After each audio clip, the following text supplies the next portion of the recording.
The regular meeting. Clerk of the board, please call the roll. Arencibia? Present. Emerald? Lopez? Here. Lopez Veda? Here. Solis? Present. Aguirre? Here. At this time, we are pulling board agenda item K5, which was noted as a time certain of 4 p.m. Approved statement of charges for certificated dismissal and unpaid suspension of Manuel Sapin, a permanent certificated employee. I understand that while these matters are typically discussed and acted upon in closed session, that Mr. Sapien has exercised his right under the Brown Act to have the board hear this matter in open session. For that reason, this matter was posted and appears on the open session agenda. For this item, the board will hear the recommendation from administration, which also appears with the agenda materials. The board has been asked to adopt a resolution implementing an unpaid suspension and adopting the dismissal charges. Mr. Sapien will also have an opportunity to address the board on the agenda item via public comment. Should the board desire to deliberate in private on this item, after hearing from administration as well as any public comment, the board may adjourn to closed session to do so. Do we have any requests for public comment on this item? There are no speakers to this item. Mr. Sapien is not here. Move to approve.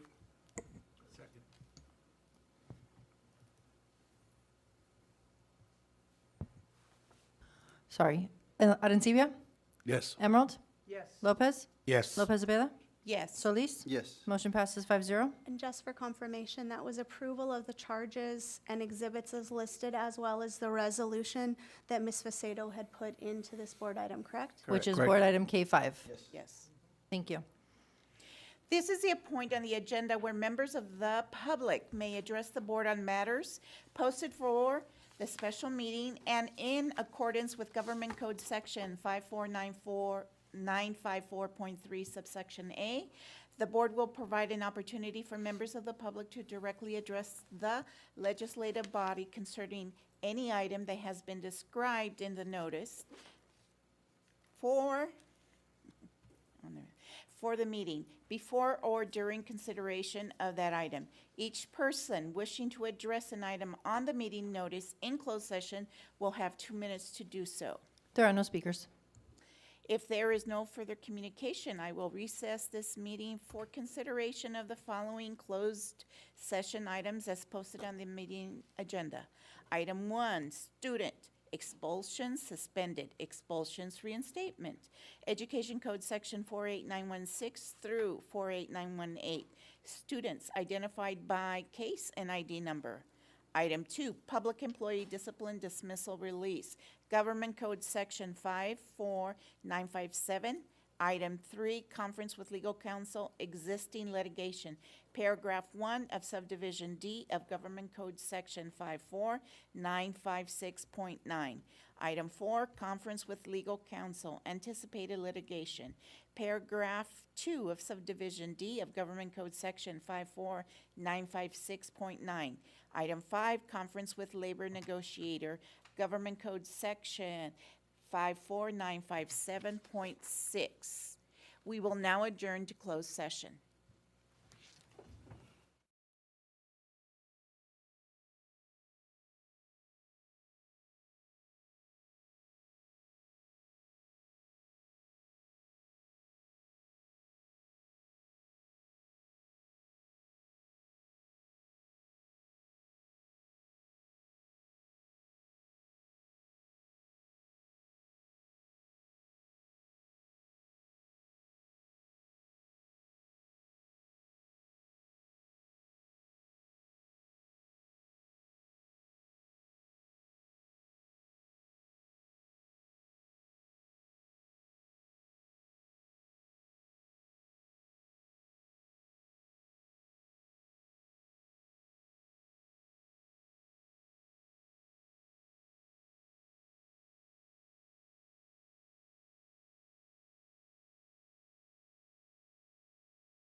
Buenas tardes.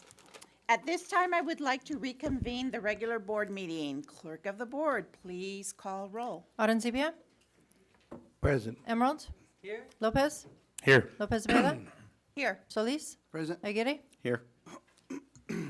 We will now hold a moment of silence and the Pledge of Allegiance. Please stand.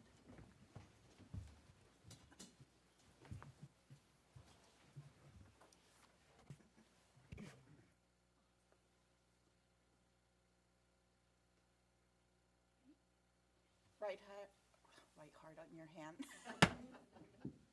Right hand on your heart. Ready? Begin. I pledge allegiance to the flag of the United States of America and to the republic for which it stands, one nation, under God, indivisible, with liberty and justice for all.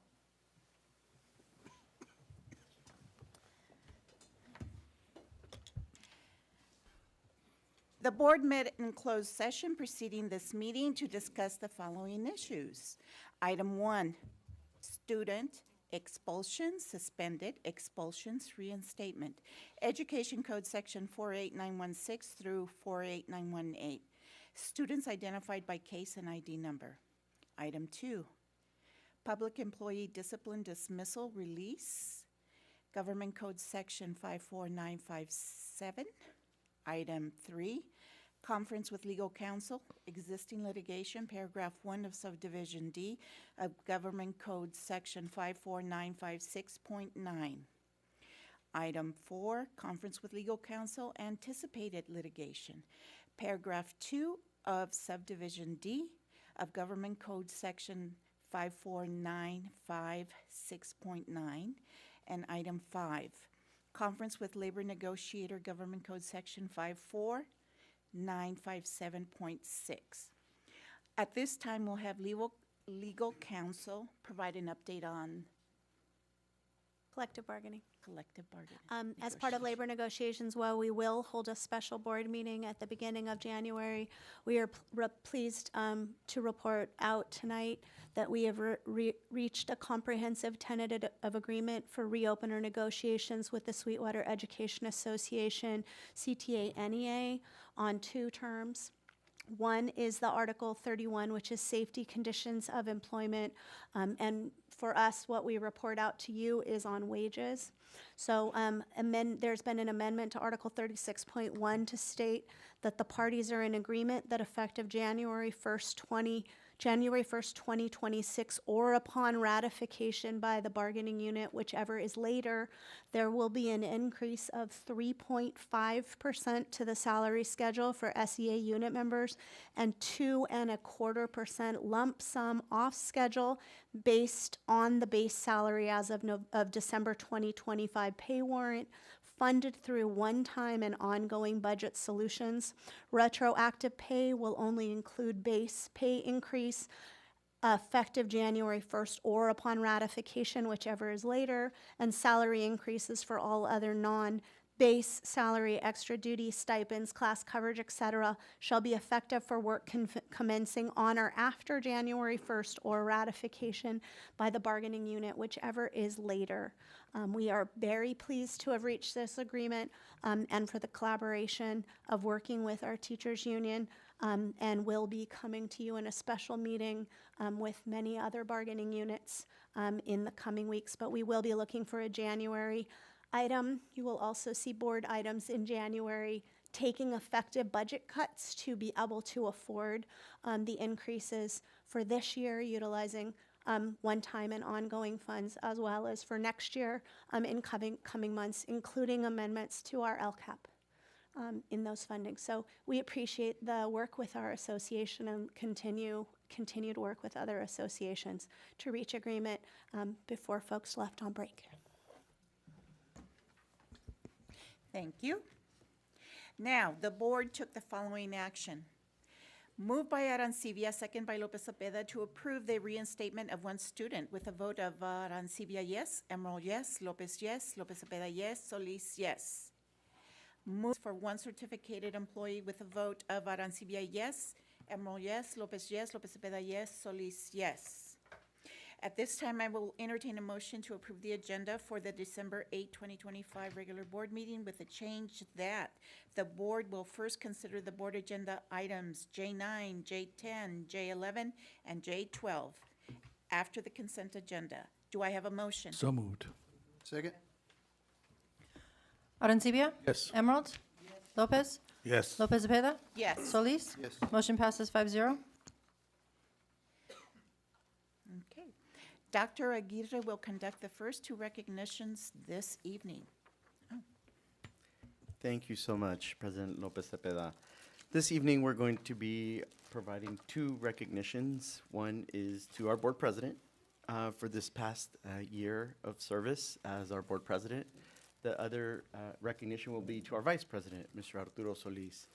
And as I was reflecting on this calendar year, I was reflecting on the roller coaster ride that it's kind of felt like, especially when you take into account what we've had to deal with from the federal level. It feels like it's been there's been a lot of instability, and through it all, you both have led our district and ensured that our board offered our district stability, that we offered a way forward, that we are presenting a different model, I think, for how we work with each other. And so I think that is appreciated by not just us as staff, but all of our stakeholders. So it's an opportunity to say thank you. Again, as we're reflecting on the year that was in 2025, it's a great opportunity to say thank you for your service as board president and board vice president.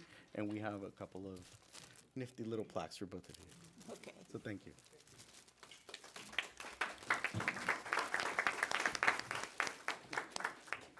Thank you. Okay. We will now have a message from Superintendent Dr. Moises Aguirre. Thank you for that. Good evening and buenas tardes. Welcome and bienvenidos to our December 2025 meeting of the Board of Education, our last board meeting for the 2025 calendar year.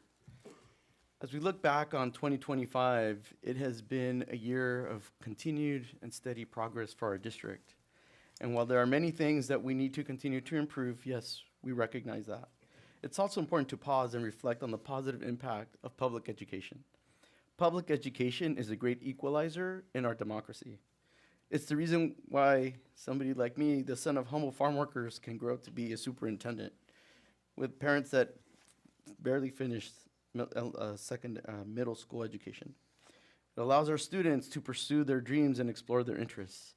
While there can be ample space for disagreement about how we pursue this, a public education allows our democracy to have informed and educated people be part of this grand American democratic experiment.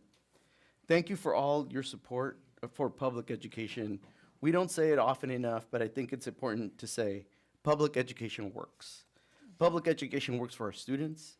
Public education works for our employees. Public education works for our parents and our community. And it is important to say that public education works for our democracy.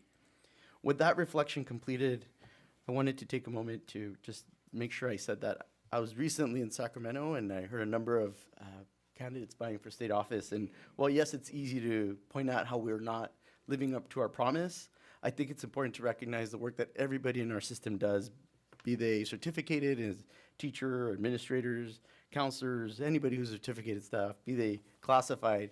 I would like to believe that people come to work every day wanting to present their best selves.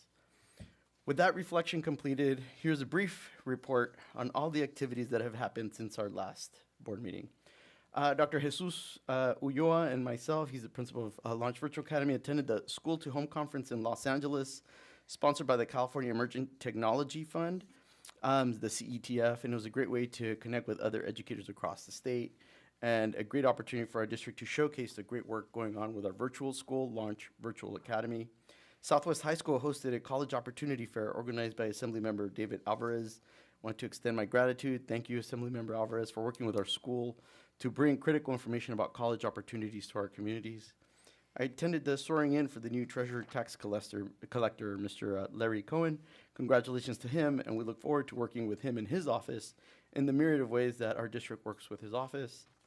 We had an opportunity to meet with the U.S. Consulate in Tijuana about some exciting opportunities that are to come in 2026. We had our Audit and Finance Subcommittee meeting where we received a clean bill of audit health And we will hear more from our external auditors in a brief moment. We also had a number of trustees and myself attended the California School Board's Annual Education Conference in Sacramento. It was a great way to hear about so many different topics, from topics such as how to reduce chronic absenteeism. We had an opportunity to hear from those who are seeking to lead our state through the governor and the state superintendent's office through a facilitated panel. It was a great opportunity to hear what is going on across the state, and for us to be updated in what those conversations are like. It has also been a busy time for our athletics programs. Here are a couple of highlights. I would like to extend congratulations to Jalen Williams from Eastlake High School. She was the California Division I individual cross-country champion, as well as placing third in the 2025 Nike National Cross Country Championships. Congratulations to Jalen. Also want to extend congratulations to the Eastlake Titans Division II Girls Tennis Championship. They won that championship for San Diego CIF region. Congratulations, Lady Titans. And lastly, congratulations to the Olympian Lady Eagles for having won the Girls CIF Division V flag football. And they were also division champs in girls volleyball. Congratulations to the Lady Eagles. Also in the realm of visual and performing arts, there's much activity. The district's Holiday Sing program took place at Otay Ranch High School. And upcoming events include the district's orchestral winter concert and the mariachi holiday night events that are coming up this week. So as we head into the holiday season, I would like to wish our students much success on their finals next week. And to everyone else, a happy holiday season. Whether you celebrate Navidad, Christmas, Hanukkah, Kwanzaa, or Pasco, I wish everyone a time to rest, reconnect, and recharge with family and friends. Again, thank you for your support of public education, because public education works. And with that, gracias for the opportunity to servir. Thank you, Dr. Aguirre. Okay. Now, the board members all received a copy of the DLAC report. We would like to introduce Ms. Alejandra Insunza, Director of State and Federal Programs, who will introduce our presenters. Good evening, Board President, Ms. Lopez Cepeda, esteemed board member, Superintendent Aguirre. My name is Alejandra Insunza, and I serve as Director of State and Federal Programs. And today we are here to update and give feedback from our district committees that include our District English Learner Advisory Committee, our DLAC, our District Parent Advisory Committee, DPAC, and our District Student Advisory Committee, DSAC. And I am pleased today to introduce our DLAC Board President, Mr. Adolfo Villarreal, and our DPAC President, Ms. Beatriz Sanchez-Blevins, who will be providing and presenting the feedback that has been gathered from these district committees this semester up to the month of November. So, thank you. Buenas tardes a todos. Buenas tardes. Voy a leer un resumen de comentarios de padres del 11 de septiembre y 16 de octubre del 2025. En la reunión de DLAC del 11 de septiembre, los padres recomendaron proporcionar datos cuantitativos sobre la población de estudiantes de inglés en EL del distrito. Good evening. I'm going to present a resume and a summary of the parent feedback for the month of September and October. At the September 10 DPAC meeting, parents suggested improving support services for English learners, students, and their families.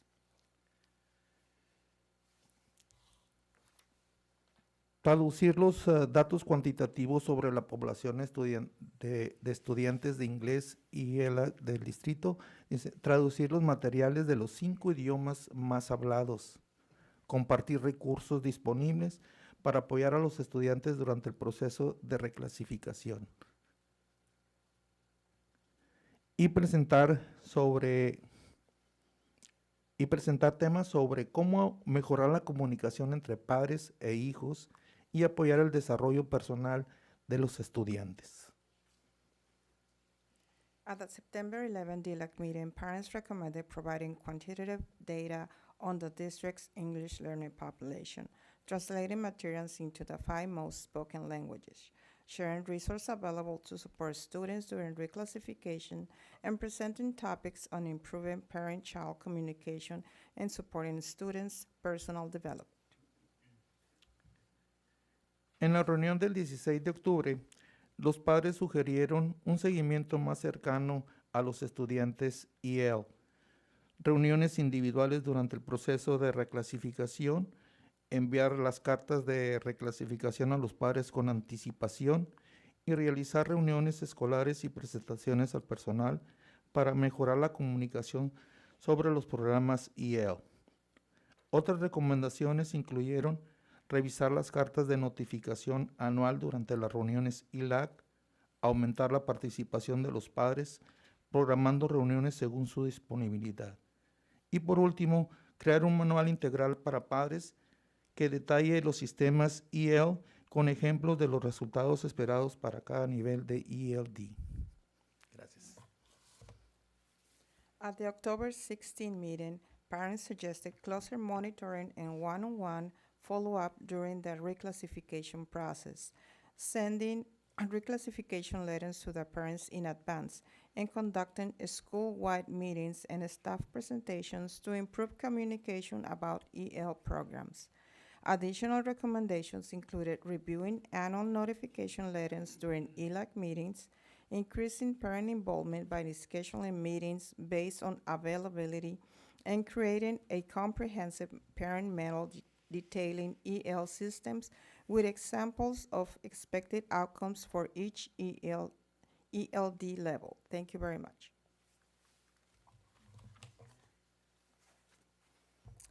Good evening.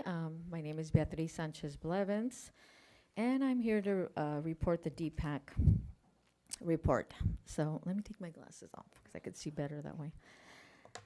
Okay, so parent feedback summary, September 10th and October 15th of 2025. At the September 10th DPAC meeting, parents suggested improving support services for English learners, students, and their families, including involving PTSO, increasing investment in high-use student areas beyond athletic facilities, providing transparent updates on construction projects compared to other schools, and expanding investments in buildings, landscapings, and restrooms. So that's highly important to the students and the parents.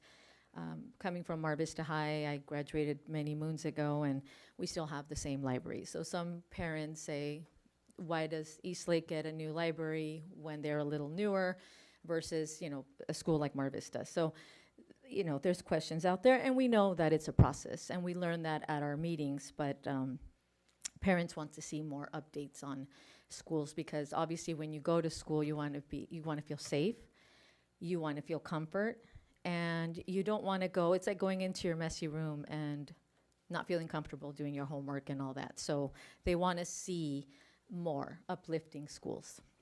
So at the October 15th DPAC meeting, a Title I LCAP presentation was made.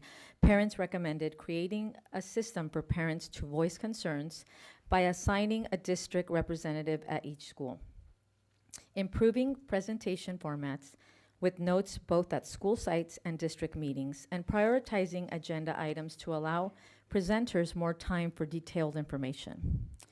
Overall, parents emphasize better communication, transparency, and equitable resource allocation. The joint DPAC-DLAC meeting parent feedback is as follows. Parents expressed a strong desire for initiatives that promote student well-being and social emotional development. Key suggestions included implementing more extensive training programs for students to address bullying and aggression, reducing homework volume or providing in-school support for students lacking help at home, and organizing reoccurring peer mediation events to foster belonging and positive relationships. Parents also recommended creating interest-based clubs, For example, career exploration, community service, social improvement. Designated spaces for socially isolated students and more opportunities for interaction among classmates. Additional feedback emphasized improving communication and dismantling barriers between students and teachers, encouraging socially adept students to support peers, and providing comprehensive information on after-school activities. Parents raised questions about access to behavioral specialists, mental health services, and how social emotional learning is implemented and monitored. They also requested more professional development for teachers on supporting students with mental health challenges and clearer documentations of resources available to students. So that was a hot topic, the emotional support, because I think I've mentioned this before. We have students who excel or have maybe behavioral issues, and teachers and administrators focus on that, but that middle group, we need to make sure that everybody is being looked at and taken care of, because that was a high concern for a lot of the parents during these discussions. And additionally, it's all good notes, but on a really good note, there were interviews during the month of October for the District Student Advisory Committee. So I'm happy to say that 5 students were selected to represent each of the trustee areas.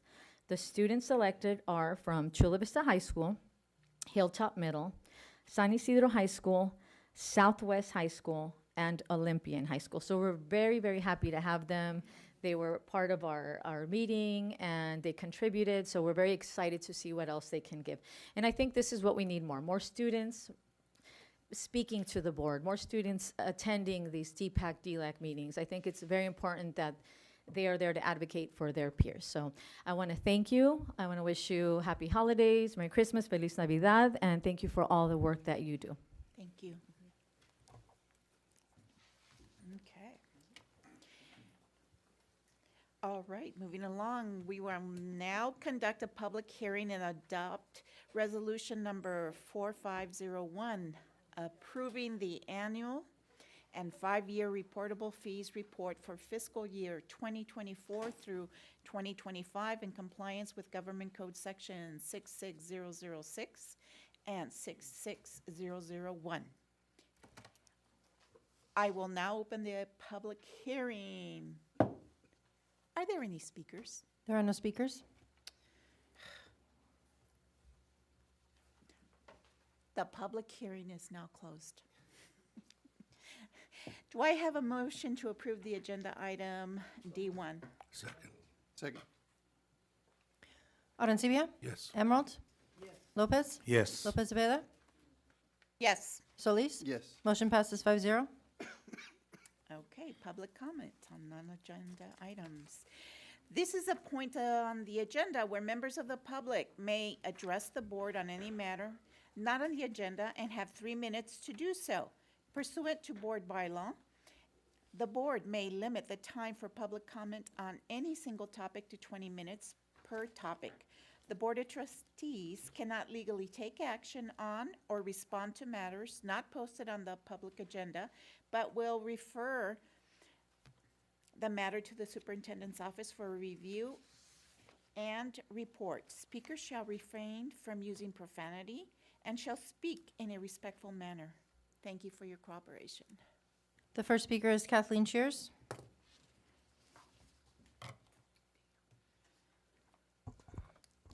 If there's one thing my daughters can attest to, it's my tenacity, though the word they would use might be less dignified. I would like to share something with you I read recently. In January of 2024, Jensen Huang, President and CEO of NVIDIA, the world's leader in artificial intelligence, dropped a truth bomb saying AI will not replace plumbers, electricians, carpenters. While everyone fears AI, he saw what others missed. Trades are about to explode. By 2030, the U.S. will need over 1 million skilled workers, but no one's training them. Meanwhile, Gen Z drowns in debt, and a 22-year-old electrician earns $110,000 starting salary with 0 loans. AI can't fix your toilet or rewire your house, and that is why the blue collar boom is just beginning. New topic. I've been around the district for a bit. Graduated Lancer in '67, became involved in the business end of Sweetwater when I served on the first Montgomery Middle School Site Council at the age of 25. I'm looking at 76 staring me dead in the eye, and I've been a constant at these meetings for 20 plus years. Undoubtedly, when I die, that chair will be burned. These past 50 years, I've had the honor of watching students become men and women, many calling me Mama Cheers in their youth, and the blessing of befriending teachers, coaches, admin, a superintendent, a board member, support staff, and many more. A few of those referenced once students. A very successful coach recently visited me. I have known this now 50-plus-year-old since he was 12 years old. He is one of the finest, most caring, most invested Sweetwater employees I know. During our conversation, he said something to me I would like to share. One of the most impactful statements anyone in education has ever said. He spoke of those that the district hires. I would respectfully like to recommend these words become Sweetwater's new mantra, hiring mantra. Sweetwater is an employer of buyers, not renters. Think about that. This mantra should be proudly displayed on applications at the district office and at school sites. In other words, Sweetwater employees are invested. They're not here simply collecting a paycheck, as you stated, Dr. Aguirre.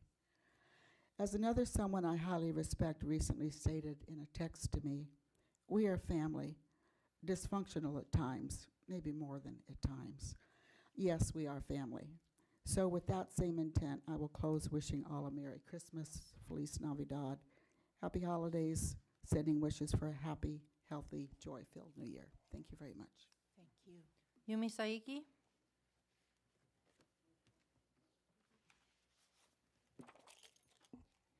Good evening, Dr. Aguirre, President Lopez Zepeda, and members of the board. My name is Yumi Saiki, and I'm the Vice President of SCGA. For the last 2 years, I've had the pleasure of serving as the chair of the Counselor Advisory Board, known as CAB. I want to thank Dr. Alvarez, Dr. Winters, Dr. Estrella, Ms. Picos, and Ms. Lizarraga for their contributions to and productive dialogue in our first 2 CAB meetings of the year. CAB met last Thursday to discuss issues that directly impact counselor work. One significant topic was counselor access to resource positions. This conversation has been ongoing for over 3 years and has taken place at multiple levels across the district. Counselors continue to advocate for equitable access to positions for which they are fully qualified for, interested in, and in some cases have previously held. These include roles such as attendance coordinator, MTSS coordinator, college and career resource, and data coach in CARPE, among others. School counselors are credentialed employees who hold at minimum a master's degree, and we bring a specialized skill set grounded in student support, data-informed practices, and systems-level problem solving. At times, this issue has been framed as counselors versus teachers, but that framing is both inaccurate and counterproductive. Counselors and teachers share the same fundamental goal, supporting students. School sites understand their students' needs best, and acknowledging that, it is important to allow access to resource positions, especially when that enables a counselor to remain at their site full-time rather than splitting their time between multiple sites. This is not an attempt to take positions away. Rather, it is an effort to strengthen the support system around students.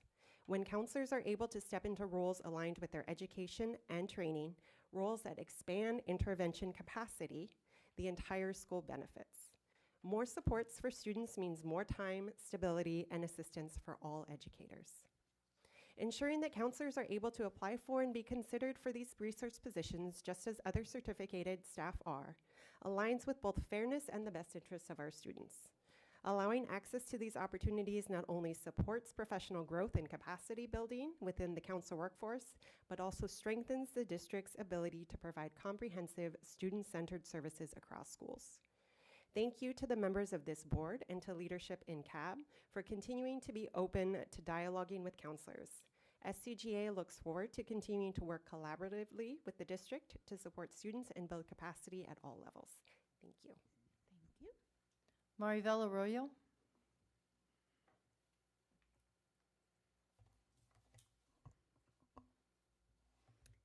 Good evening, Dr. Aguirre and members of the board. My name is Maribel Arroyo. I have served as a school counselor in this district for over 20 years. During that time, I have maintained positive working relations with the faculty, staff, and administration. I have never had a complaint or grievance filed against me. My role as a counselor has always been grounded in fostering a healthy, collaborative work environment, one where questions can be asked freely and educators feel safe and supported. However, I am here tonight respectfully to raise a concern regarding an unsubstantiated notification letter that is currently in my personnel file. Earlier this semester, a colleague filed a collective complaint involving myself and several others. The only specific allegation referencing me stated that the complainant overheard me say, if she has any questions, all she has to do is ask. Despite the minor nature of that statement, the notification letter I received from Human Resources stated I had created or contributed to a hostile work environment. This is severe and damaging allegations, one that applies a violation of California harassment law and directly threatens my professional integrity. The district investigation confirmed that the allegations and the complaint were unsubstantiated. Under California Ed Code 44939.5, employees have the right to request unsubstantiated allegations and related documents be removed from their personnel file. I have formally submitted a hearing request to ensure this process is followed and to allow a fair legal review of the matter. I am not asking for discussion for the specific details in open session, as I understand personal matters are confidential. Rather, I am asking the board to ensure the district follow the legal process outlined in California Education Code 44939.5, and that the findings in the investigation are respected and implemented. Maintaining accurate personnel records is essential, not only for my professional integrity, but also the integrity of the system that all employees rely on. I appreciate the board's attention to a fair process and transparency in this matter. Dr. Aguirre, I respectfully ask if I could provide documentation to speak to this appeal that you would kindly share with all of the board members. Perfect. Thank you for your time and cooperation and attention. I appreciate it. Lucy Ugarte.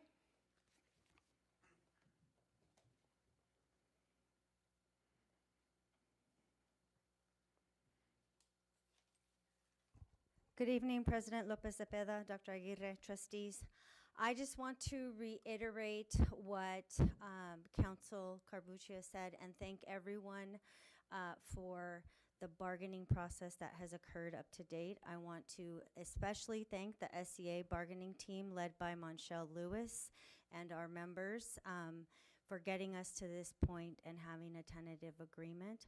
We're hoping to get our ratification, our timeline for our open hearings, and our vote by the end of next week so that we can inform you of that ratification. So again, thank you very much, and we look forward to continued discussions with regard to some things that still might be on the table. Louisa McCarthy.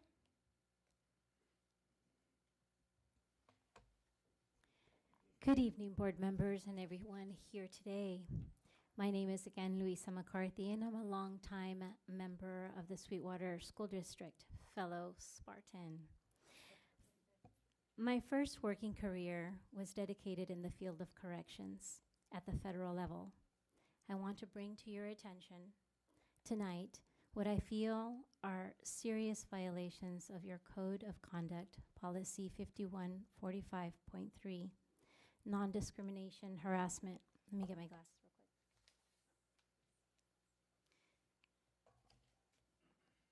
I would like to talk to you about one of your employees of the Sweetwater Union High School District. He is an educator for the Sweetwater High School. I'm afraid for my personal safety. This man followed me and stalked me after a November 18th, 2025 council meeting in National City. He's very aggressive. He is not a good representative. His conduct does not reflect favorably on the Sweetwater Union Board. I urge you to step forward and look into this. He's certainly free to voice his point of view, but certainly not free to engage in harassment, according to your Code of Conduct, Policy 5145.3, non-discrimination/harassment. I ask that you take appropriate action because we do not want to file a claim against the Sweetwater School Board. He is using intimidation and aggressive behavior, physical behavior, to silence us in our efforts to obtain justice at the City of National City. I invite you to first visit the National City Politics and Current Events Facebook page to watch his recent video. He narrated himself as early as yesterday, Sunday. Mr. Solis, as a representative of National City, I would like to meet with you personally, or if this is something I'm not familiar with the protocol, but Superintendent Aguirre, I would like to meet with you as well, as I find this a very serious matter. Thank you for your time and your attention. Michaela Polanco.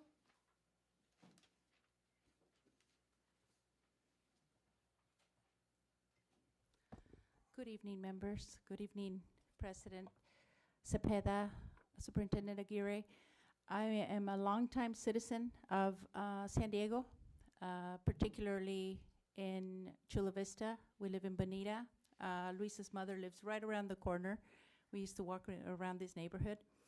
I am here tonight to bring to your attention this ethical violation. We own and operate a cemetery in National City. It's the second oldest other than Old Town. And we've been having some problems with the National City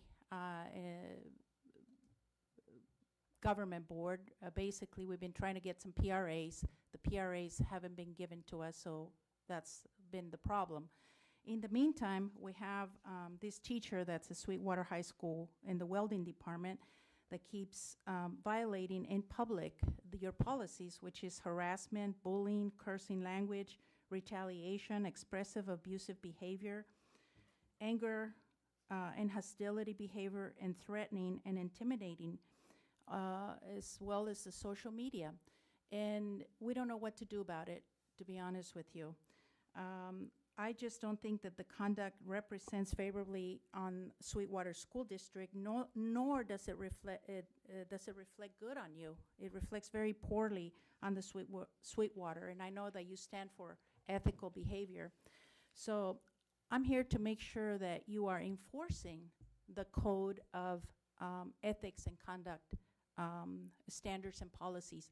I know at the cemetery we have a lot of things that happen. You know, sometimes people get angry, it's high emotions, they bring knives, they bring guns, and we're constantly have to be on guard with the funeral services. And I've been doing this over 35 years. That's all I've known how to do. I've been a cemeterian most of my adult life.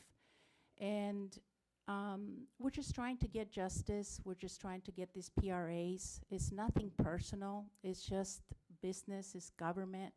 But I want the best for the community, for the citizens of the community. And it's just been very, very hard on us. I'm not a politician. I've never wanted to be a politician because I think you always have to compromise your values. But I do think that we have an amazing country, an amazing democratic country in which we can express our opinions, but we have to do it in a professional, ethical matter that, you know, he's not attacking us personally. And I think that on your ethics, you have others may emulate my example, be a person of integrity, clean speech, be just in my criticism. And anyways, that's my 2 cents. Thank you. Thank you. Sandra Scheller.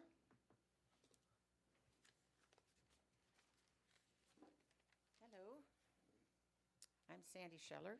First of all, thank you so much for a few years ago when we had come to the, what you did. I'm a Holocaust historian. My mother was a Holocaust survivor, and when we have this issue, I see how beautifully this board comes together, and what happens here, I see how action is taken. And my reason for being here is because as a Holocaust historian, and I do speak in all the schools, we have a saying, see something, say something. And what I saw last week at the City Council in National City abusing, and I really mean abusing, Mika and Luisa is absolutely horrific. Not only did this Sweetwater Teacher of the Year in the welding department, see, I'm keeping his name out, that's how nice I am, and what happened is that he started cussing, using 4-letter words, one that rhymes with rum, just to give you an idea. And if you use that word on Facebook, you go onto, you get blocked on that word. And what happened was that there were city council members telling him that as a representative, he needs to go back for social skills. I mean, this is what the school, what the council was saying. So what I've done is I've prepared a letter for you, and I would love if you can go over this letter, because this is very serious that this man is allowed to get by with what he's doing. Do I hand this to you? Please. Okay, thank you. Thank See, you. I didn't know where to send it, so I thought I'll just bring it in. And what I'd like to do, if I have time to read this, is as a Holocaust educator, I teach students that silence in the face of wrongdoing allows harm to continue. We emphasize the moral responsibility to see something, say something, and to model ethical behavior at all times. It is with the same sense of responsibility that I'm reporting concerns regarding a teacher at the Sweetwater district, or Sweetwater School in the welding department, who was a teacher of the year, and that he continues to repeat vulgar language, inappropriate language. This behavior does not reflect the standards of professionalism and the expectations of the educational environment, nor does it align with the values that I've seen also as a Chula Vista High School grad, 71. And I believe this really needs that whatever I'm saying up here, you will do something about. Honestly, the fact that I'm here and what happened at City Council, I'm afraid because he has the tendency of following us out. Not only that, there were children at that meeting, which I wrote about, children, while he was going off and using 4-letter words. And am I over 3 minutes? Yes. Okay. Thank you, Sandy. Thank you. Maxim Murchison.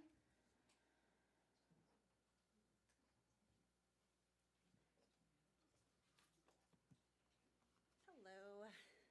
All right, here I go. Good evening, board members and cabinet. My name is Mashim Cáceres Murchison, and I've proudly served in this district for over 20 years, and the last 14 at a school I love, Eastlake Middle School, my home. This year I was accessed for the first time in over a decade, and I now work 1 day at Southwest Middle, 3 days at Eastlake Middle as a counselor, and 1 day as a grant coordinator.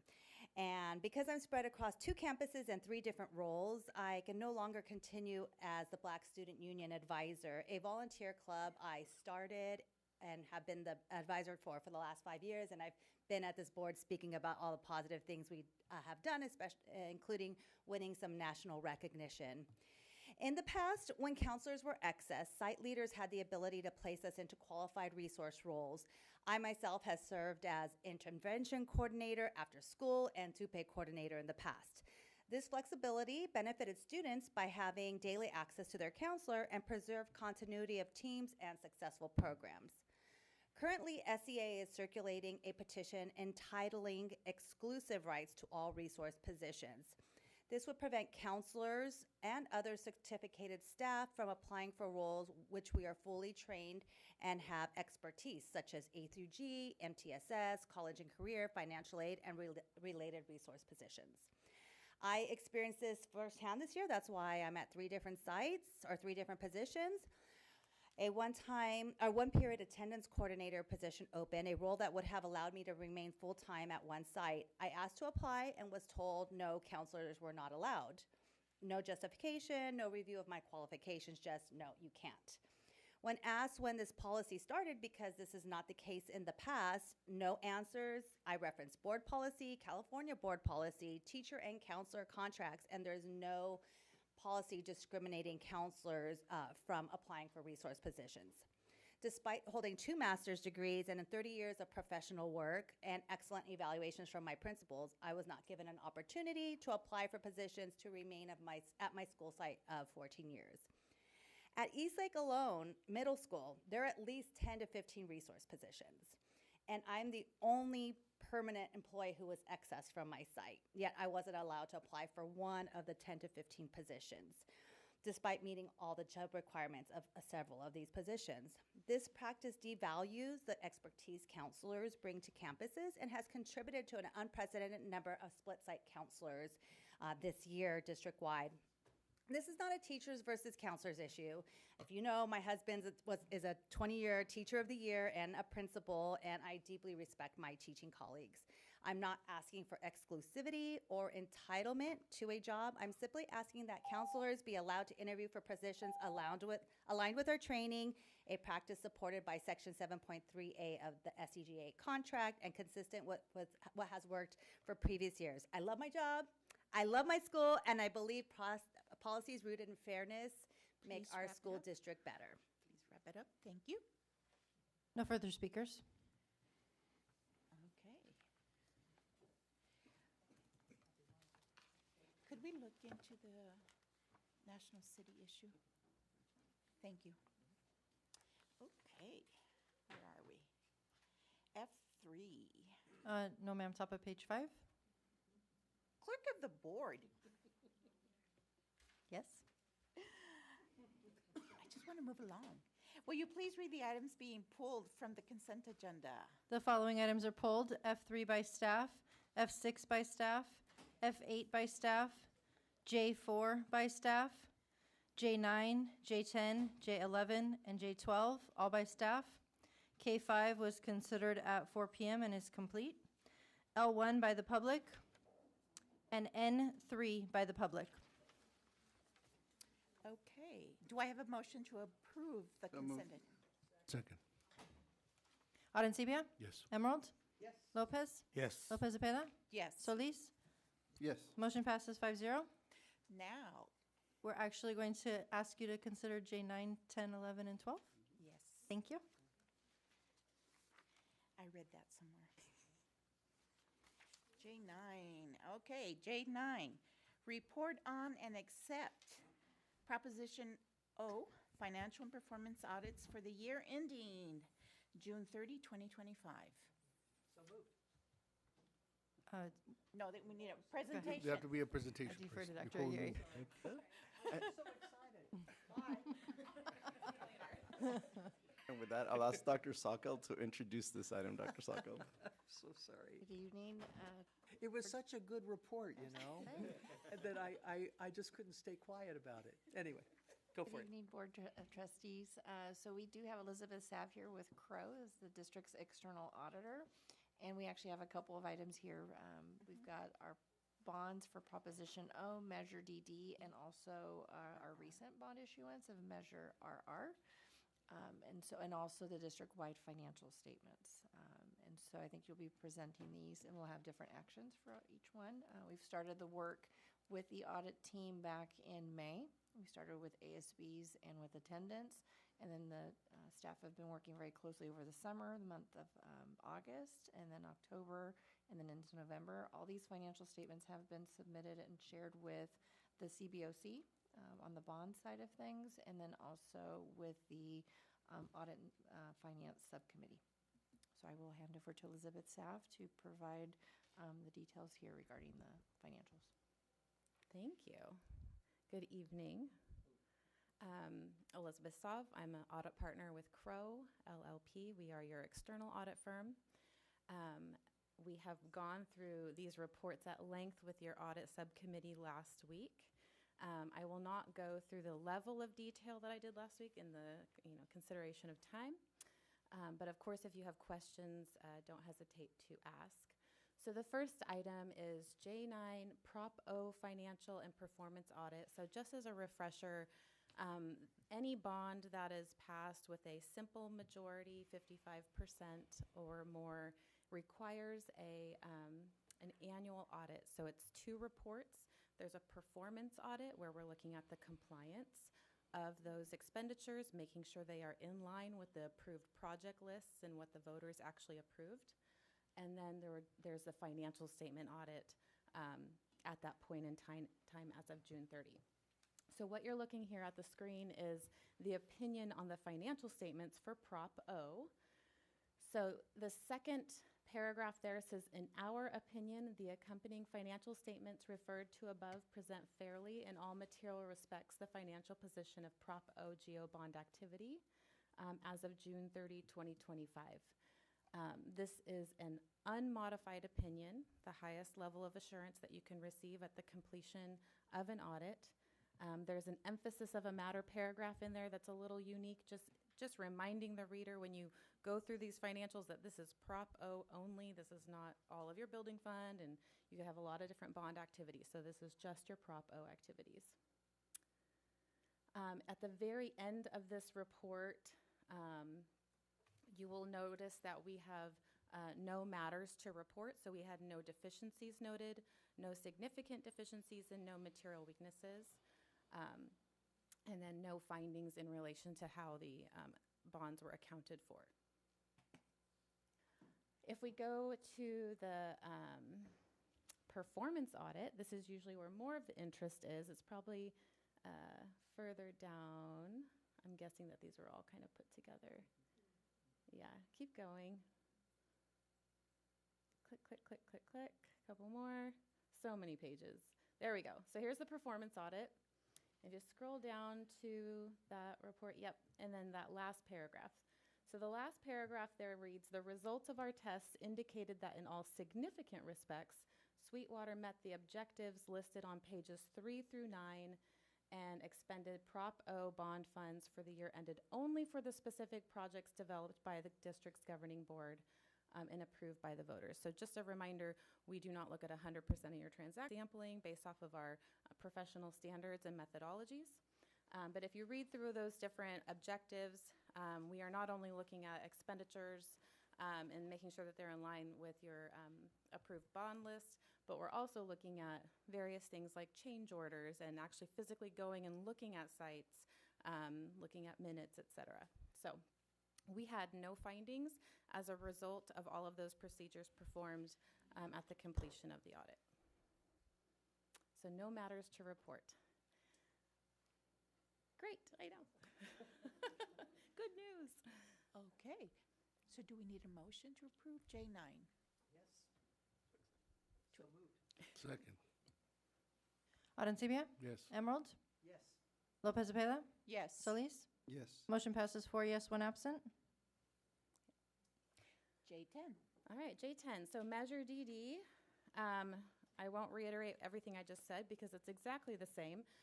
We had an unmodified opinion on Measure DD. Again, we look at these as a standalone. They have different materiality thresholds, different sampling, all of that, different site visits, et cetera. Again, we also had no findings at the completion of the performance audit and all of those different objectives. So all good news to report. And we have an obligation, according to our professional standards, to report any significant deficiencies or material weaknesses. Deficiencies is a lower category, maybe like, hey, this would be a best practice. We don't have an obligation to report those to those charged with governance, but I can share with you that we didn't have anything to report when it came to all of your bond projects. So very good results, exactly what you would want to see. Motion to accept J10. So moved. Second. Arencibia? Yes. Emerald? Yes. Lopez Zepeda? Yes. Solis? Yes. Motion passes 4 yes, 1 absent. J11, RR. RR, this is even shorter because it just passed and just issued. So really, we almost looked at 100% of the transactions because it was essentially cost of issuance and getting everything going. So we have not a whole lot to say with this particular audit this year, except for unmodified opinion. Everything was accounted for appropriately from what we tested, and ready for next year as all the money starts getting spent. Motion to approve? So moved, and I would just like to say that I'm excited about it after having had this discussion last week about these audit performances, that this is such a 180 degrees from what we've experienced in this district over the last many years. And it says we're going in the right direction, I believe. And with that, I'll move the item. Second. Arencibia? Yes. Emerald? Yes. Lopez Cepeda? Yes. Solis? Yes. Motion passes 4 yes, 1 absent. And finally, J12. All right, this one will take a little bit longer. So if we want to go down to, I don't know what page number it's going to be on here, but it's almost the last page. Because there's like 100 pages and literally, and I think the very last page is really where we want to talk about. Where we want to celebrate, really. Yeah, so go to page 89. Let's just see. Go up. Up, up, up. It's probably 86. There we go. Perfect. All right. So just as a refresher, reminder, we are hired to come in and look at your financial statements. We also look at your federal awards, and then we also look at your state awards. So it's 3 very significant audits all rolled up into one, which is thousands, literally thousands of documents and different requests that we have, interviews, hundreds of hours. So all the conclusions of that coming into this one report. At the very top, you will see that we issued an unmodified opinion. Again, the highest level of assurance you can receive at the completion of the audit. We do want to take a pause and celebrate the material weaknesses identified, no. Significant deficiencies identified, none reported. So this is the first year since we've come on to work with the districts, I think it's back in 2019, that we have not had material weaknesses or significant deficiencies. There was a significant deficiency that was trailing on related to payroll, and now that your Enforce system is fully implemented and lots of testing, we've been able to remove that deficiency, and controls are operating as desired. So great news there. In addition to that, and we'll go through that in a minute, but the next page is blank, which there's no deficiencies reported. Again, a big shout out to your financial team, and not just your financial team, HR, payroll, probably every single person we interview. We talk to a lot of people. So great news, great reports. IT, I think IT people, we talk, do a lot of interviews and just making sure that we're substantiating what we're being told, and we had nothing to report. All right, back up to okay, so federal awards. So we had the privilege of testing 3 of your federal programs. So the federal government has an audit guide or compliance supplement that tells us how to select certain programs and what we need to look at. And so there were 3 that we needed to test this particular year. So we did special education, and you kind of think about these as their own standalone audits. So special education has its own little audit, education stabilization funds, and then Title IV 21st Century Community Learning Centers. So again, you can see their unmodified opinion, and we had no material weaknesses or significant deficiencies identified at the completion of that. This is a lot of payroll testing, making sure that there's tracking, time certifications, people are qualified, et cetera. So it's pretty extensive when it comes to federal. It's usually where most of it is. And then your ESF funds, making sure that money was spent appropriately in line with those grants. All right, and last but definitely not least, state awards. So the state compliance audit, the California Audit Guide gets longer every year, and it probably makes up about 50% of the hours that we spend on the audit. It's very expansive. I think we have 1 finding related to independent study, but it was not significant enough where we needed to qualify your opinion. It was pretty minor. You'll notice that the fiscal impact is very immaterial. Your team works very hard to make sure that they are dotting I's and crossing T's, getting those signatures.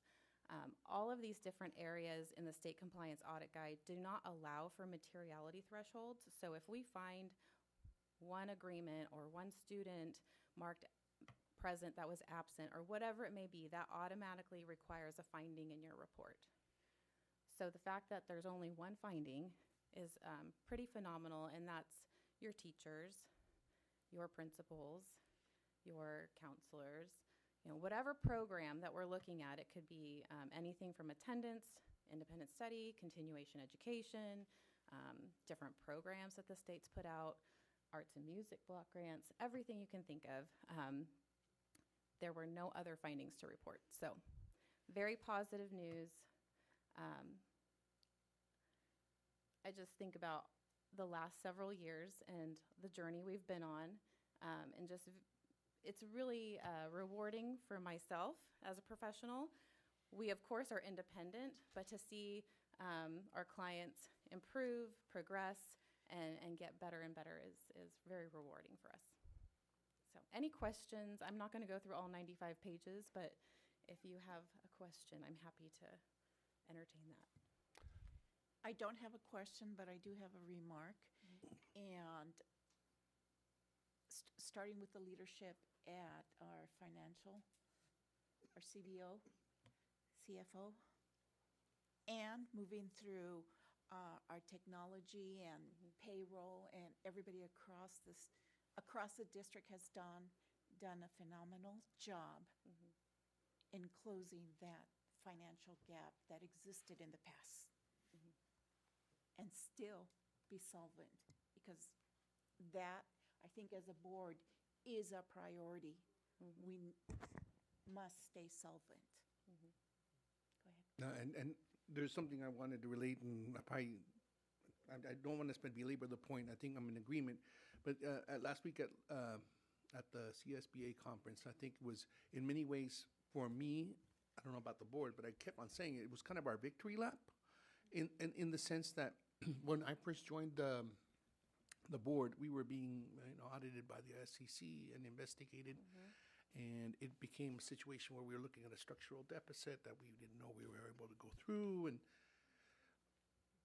to sit in the room and hear the horror stories that were taking place in terms of budgeting and, at different districts, and to know that we are on solid footing, to me was the greatest feeling I've had as a board member, and to be honest. And I know that's part of our teamwork, but also the work of Dr. Salkeld and the entire team. And I want to say thank you for guiding us along the way, and for all the hours that you put in, and everyone too. This, because the sacrifices for it was not easy. To install and to get going, right? And that goes from the classified staff that was, kind of losing their cookies at a given point in time, just because it was difficult to make the transition. But I just want to thank everyone, because here we are on the other side, and this is our victory lap. And I just want to be able to make sure that everybody recognizes that, because not everybody's in the same position as we are. And I just want to say thanks to you for the leadership, Dr. Aguirre and council. Thank you so much. Okay. If I may, President? Yes, of course. Thank you. Yeah, no question, just to comment, reiterating what my two colleagues had said. I know when I started in 2014, it was even worse. But we won't go into that. But yeah, so thank you to your team and our team for the wonderful work, but also to our community, their constant push and questions and comments, and Ms. Cheers, thank you. And of course, our CBOC, things aren't as bad now. It's great. It's great to see, not to see significant findings. So it's not done. Of course, we got to keep this up. The team is doing a great job. We got to keep doing a great job. And this being my last year, hopefully we continue to keep this going. And I can say I left with a high note. Yep. Yes. So thank you all for your hard work. And with that, are you? Yeah, in contrast, I want to say that as long as I've been on the board, we've been pretty solid, so thank you. It's always been you, Rudy. Ouch, I'll move. Second. I'll second it, but I would also like to add that this is all great news. We're doing something that's really powerful here. We've turned the corner, but we can't forget that we have to be diligent. We continue to be diligent doing the things that we have been doing. And with the experts we have on staff, Dr. Sochheld and all of the folks that are, and I know I wasn't really a fan of Infor with all of the contract amendments, but we have to stay on top of it now.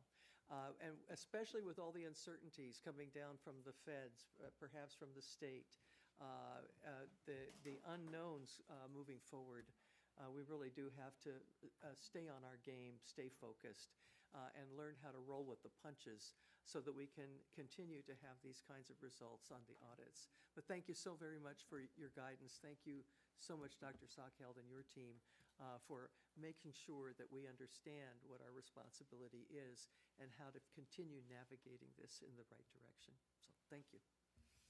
Okay, and then we did have a motion and a second. So just Arencibia? Yes. Emerald? Yes. Lopez? Yes. Lopez Zepeda? Yes. Solis? Yes. Motion passes 5-0. Thank you. All right, now we go back. Report on board requests for information and policy direction to staff and board communication. Board communication? Go ahead. Trustee Lopez.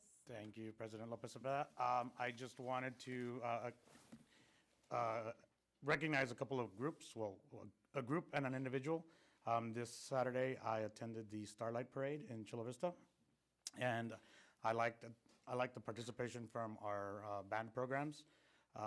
They always are, in events like that, there are some of our better ambassadors. And I want to recognize the ones that were in attendance. Unlike Joe Little, who emceed the event and had a great bias, I am going to present an unbiased list of the bands in the order that they performed. So Chula Vista High School, Castle Park High School, Hilltop High School, Bonita Vista High School, Eastlake High School, and Montgomery High School. Thank you very much for being there for us. And then I also wanted to acknowledge Stephen Garrison, who is a teacher at Castle Park High School who was selected to participate in the Academy of Critical Thinkers, and thank President Lopez Cepeda for attending the breakfast this morning on their behalf. Thank you. Okay. Anything? Go ahead. Just, if I may, if we could, Superintendent, if we can reach out to Ms. McCarthy and Ms. Polanco so we can look into the situation. Thank you. In National City, yes, thank you. And happy holidays to everyone. Okay. Short comment. This morning, I attended the breakfast for the Academy of Critical Thinkers. Where it was held was amazing.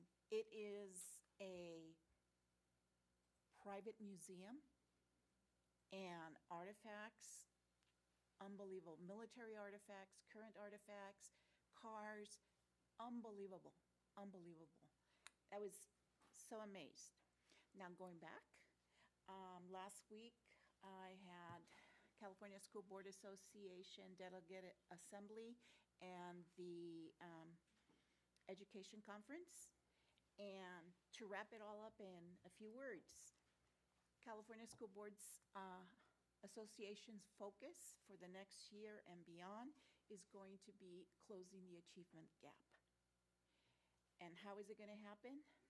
By having measurable goals, state goals, have benchmarks, transparent reporting, have a dashboard that is easy to use and understand that shows the state of the gap, align the state budget with district strategies. And of course, having nonpartisan analysis of the educational programs and initiatives. But to me, this is the most important. The shift from compliance to customer service, focusing on the local needs of each school district versus everybody does the same thing. Let's see what we need, and that's where we need to focus. So I'm excited for that. Okay? Go ahead. For the last year and change, many people here at the school district have been engaged in what I believe is a life-saving quest here in the Sweetwater community, and that is a program for the last year teaching our students the life-saving art of CPR, of saving lives, and also learning about the use of AEDs, the automated external defibrillators that you often see being used for emergencies. This coming next Monday, the 15th, right here, here at this site, we will be honored by a national organization called the Adam Foundation for educating more than 22,000 of our students to save lives, to become first responders while we wait for firefighters and police to arrive on the scene of an emergency, which we all know could take far longer than a person who is down with a cardiac arrest has to survive. This is a national organization called the Adam Foundation, named for a young man who died when he was hit in the chest with a ball playing sports, and nobody knew how to do CPR to save his life. His parents and a growing community all across the country has now adopted these practices. This is the only major school district I know of, certainly in California and across the country, that has made the commitment. So Monday, we will be honored with banners identifying the Sweetwater Union High School District as the only school district in Southern California to be a heart-safe district. And each of our schools will carry a banner letting the public know that we care about the safety and well-being of our kids and our staff and the greater community. I want to thank Vernon Moore for giving us that green light, of course, our superintendent, and Christina Fox, who is a wonder here in the district. The way she's able to juggle and bring the community together, bring our staff together district-wide to make this happen. More than 22,000 students in our district trained to be lifesavers, and it's continuing here. We're continuing to do this, and with the goal that every student in Sweetwater could be a lifesaver if the need arose. So thank you for giving me that time. I really appreciate it. Monday, the 15th, 10 a.m., right here. And I hope that the broader community will come and celebrate this, because it really is an asset for our entire community. Thank you for the time. Thank you. Anything else? Go ahead.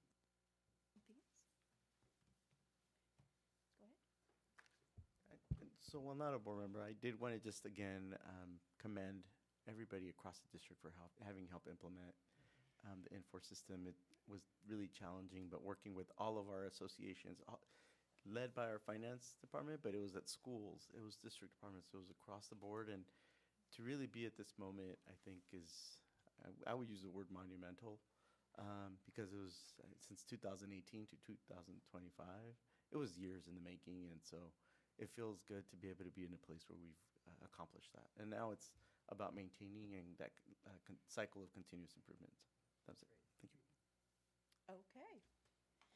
Moving along, F6, hold annual organizational meeting per board by law 9100 for election of Board of Trustees office for the following office: President, Vice President, Clerk, Secretary, and members of the board subcommittees, Audit, Finance, Facilities, and Legislative. The first office to be considered is president.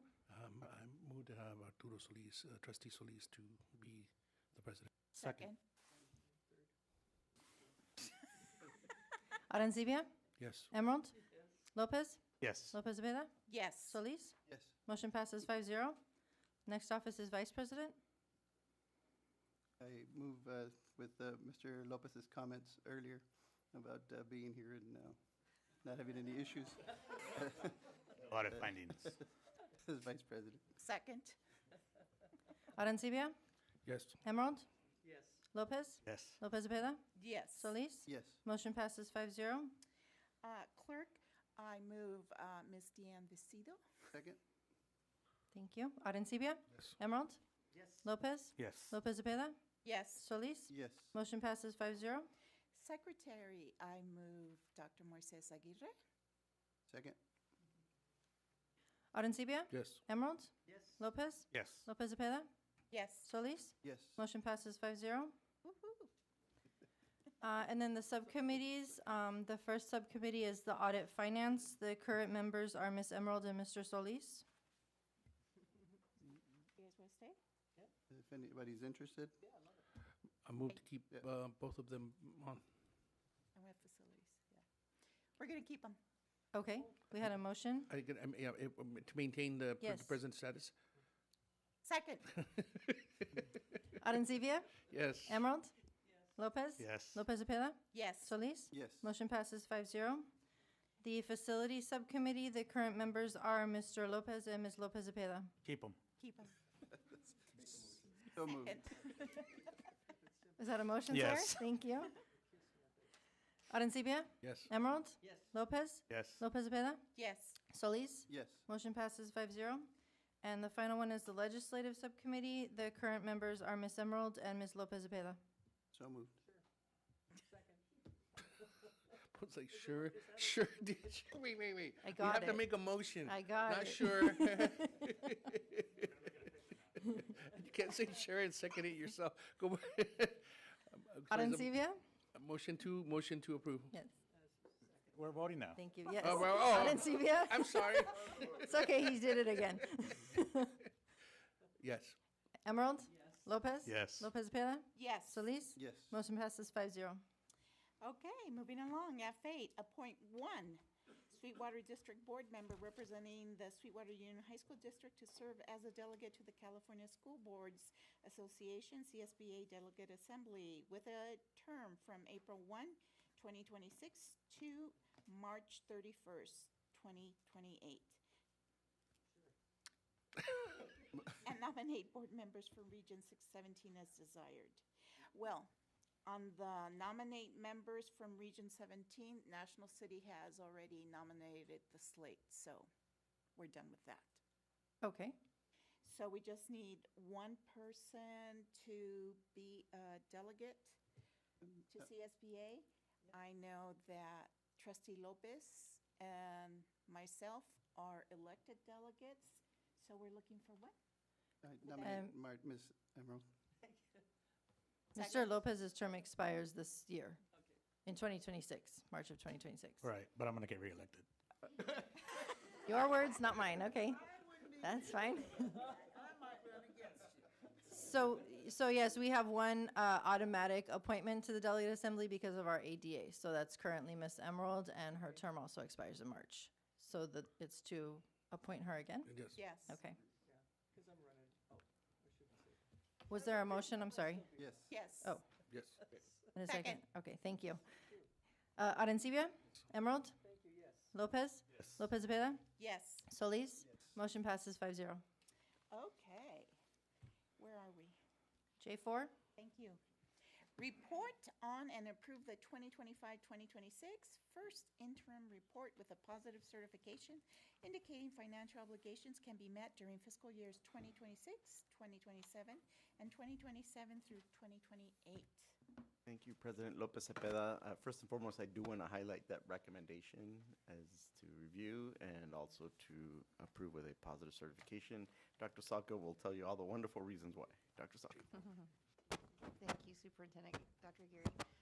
So good evening, President Lopez Cepeda, Board of Trustees, Cabinet, and Community. So we are providing an update on the district's financial position for first interim. I'll kind of go through here to the next slide. This is our opportunity as with the board as a collective body to provide a certification. It's the first interim with activity through October, and then again, we'll do this in March, which will be activity through January, where the board certifies the current year, meeting the obligations, along with 2 additional years. So it's a 3-year view at this point, because the last update that the board took was for the budget, but the budget work in June was about a balanced budget. Now it's looking at the totality of the 3 years. We'll go through the details here shortly. And it is based on various assumptions at different points in time. And so at this point, the information that we have included during this reporting cycle reflects updated information from enrollment. So there were some changes compared to where we were at back in June. So as an example, for the 25-26 year, we had noted 33,647,000.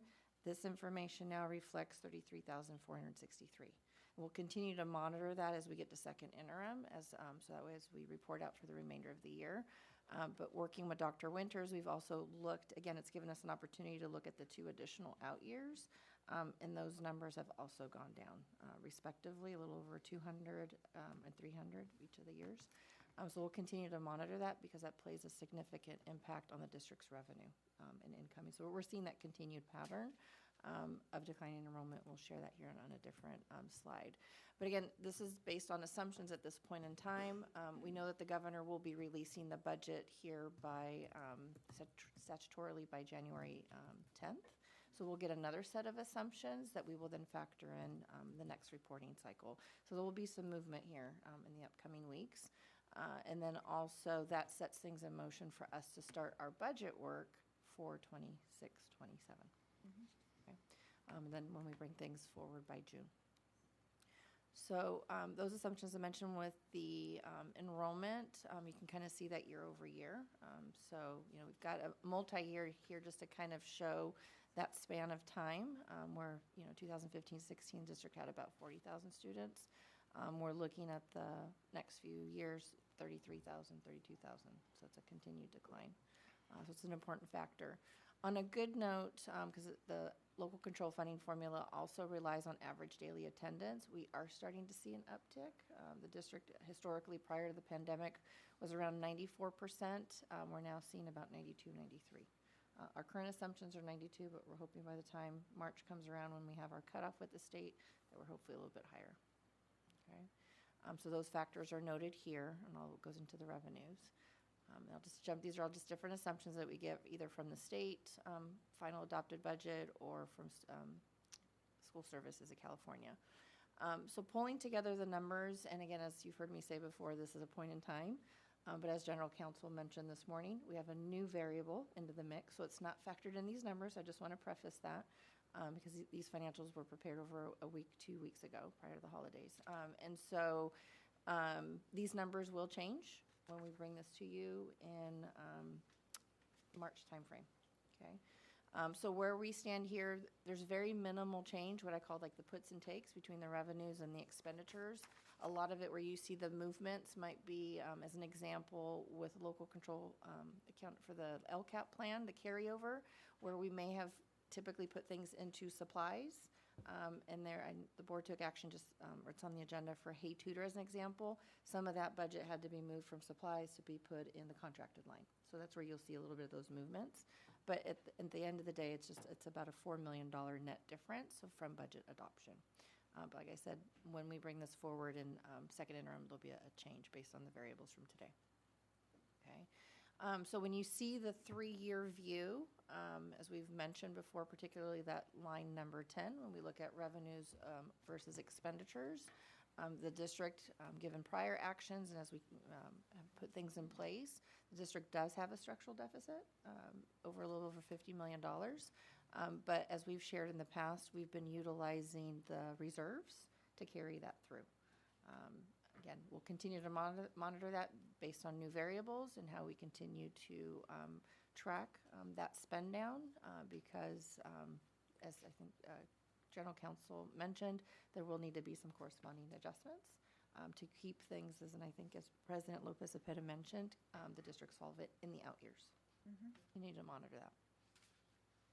And then the next few slides. Again, from a cash position, there's sufficient cash to meet those obligations at this point in time for this year. And then we do reflect our other restricted funds, such as our adult fund. And just to mention here, too, with the reserves, there is a plan in place to spend those funds. There's computer purchases, they're also on this agenda item as well for today, and then some other capital projects, such as marquees and so forth. So those have been earmarked and they're budgeted in there.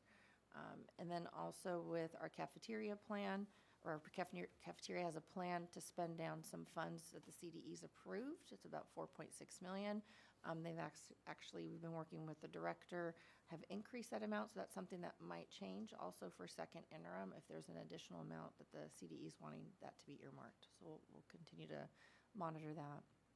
And then we have all the capital funds here and the work that's being done there at our various school sites. And so I think with what Dr. Geary mentioned earlier, we are bringing forward to the board, because your packet includes the standardized account code structure report, which is what needs to be submitted to the CDE, and then also via the County Office of Ed by the 15th.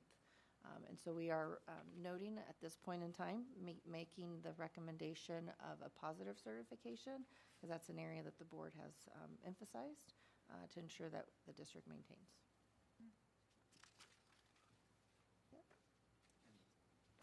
And that's it. No questions, just comments. I attended about 3 different workshops that focused on the budget while I was at the education conference.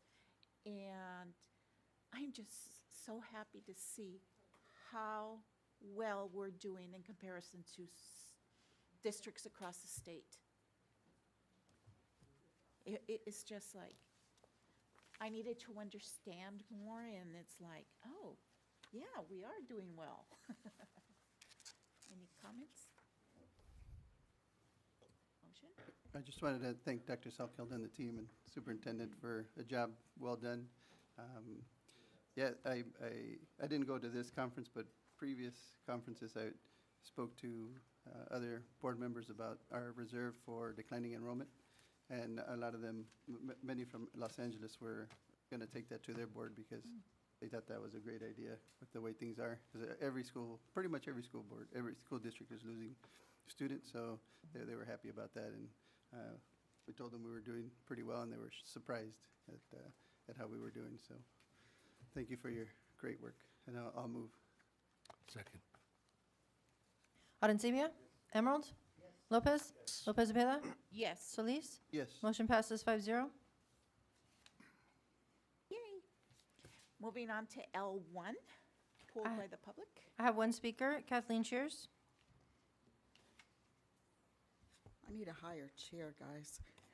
My grandson, now 29, attended Bonita Vista High School. Maddie Adato and I attended many meetings a few years back, championing for structural upgrades, including new roofs as an example. Undoubtedly, then Assistant Superintendent Aguirre remembers the infamous meetings at Bonita Vista High and Castle Park, just to name a few. He's colored in the gray we gave him. I applaud the district's efforts to make our old campuses whole again. Students, teachers, admin, and staff who spend 8+ hours a day in aged schools like Bonita Vista, Castle Park, Mar Vista High, are deserving of quality facilities. The time is long overdue when our buildings are of the same quality as our sports facilities. Long overdue. If I may, might I offer a suggestion? When installing cameras, perhaps it just might be a good idea to ask for input from campus assistants and custodians. Who knows the hidden areas better than they? It's not just the after hours you have to be concerned with. I'll never forget the day when my daughter, now 35, I'm so proud of this, Dr. Kayla Rodriguez, shared the fact during a holiday dinner. Little did you know I used to jump the fence at Montgomery when I ditched. Not only did I not know about the back fence's escape route, but I had no idea she ever ditched. She was my little darling, after all. Off topic. As a member of the taxpaying community, I do not understand why counselors appear to be treated as less than. Dating back to Gondra, this issue continues to raise its ugly head. This is not an angst against teachers. After all, I gave birth to 2 and have 2 grandchildren that have chosen education as their career, but rather to voice my opinion, calling for counselors who are qualified to be treated as equal. And lastly, kudos to Dr. Salkeld. It continues to bug me that previous leadership before you all, before you, Dr. Geary, before Dr. Janney, left this district in such a financial mess and got away with it scot-free. Just needed to put that in there. Thank you. No further speakers. Motion to approve. Second. Arencibia? Yes. Emerald? Yes. Lopez? Yes. Lopez Cepeda?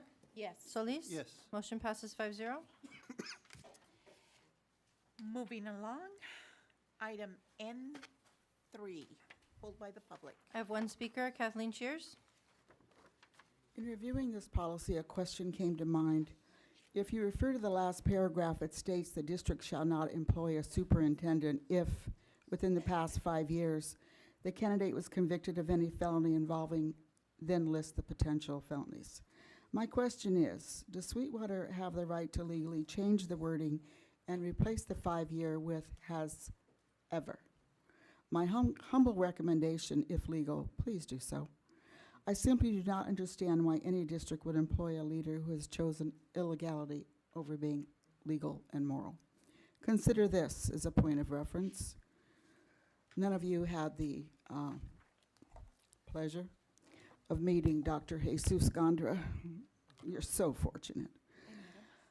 He was a previous superintendent who resided in Texas. We brought him here. He rode in a low rider. I kid you not. Did that ever piss me off? He was charged. So are you telling me that if you decide to retire, I may have to look at him again, leaning back in the chair, looking at me like, won't you just shut the hell up? In the words of Maya Angelou, when someone shows you who they are, believe them the first time. Ms. Lopez Cepeda, regarding your comments, new focus, I have a novel idea. Can we just allow teachers to be teachers and teach their own curriculum based on their students' reality?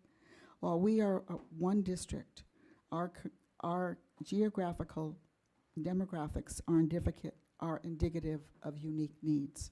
For example, east versus west, north versus south. Thank you very much. No further speakers. Can I make a comment? As a teacher, I am 100% there, and I'm thinking that finally people are waking up and getting to that point, focusing on our needs. Even within a school, you can use the same curriculum, but the focus has to be on who's in front of you, not who is 2 schools over.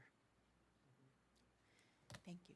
Motion to approve? Madam President, I do like the suggestion about looking into getting rid of the 5 years. Are we, if we could get an opinion?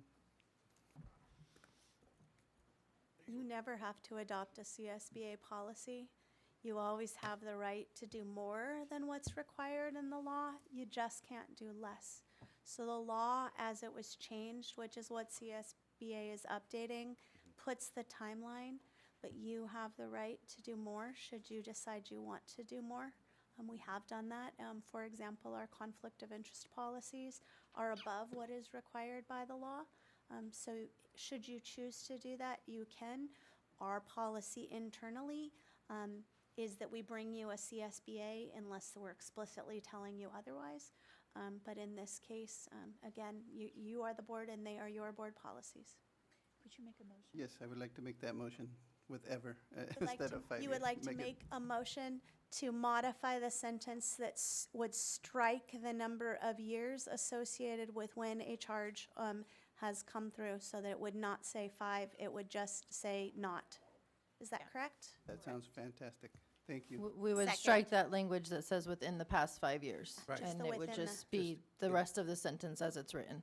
Thank you. Second? Arencibia? Yes. Emerald? Yes.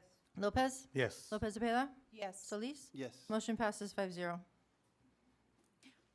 And with that, Happy holidays to everyone. Have a safe break. Good night, everyone.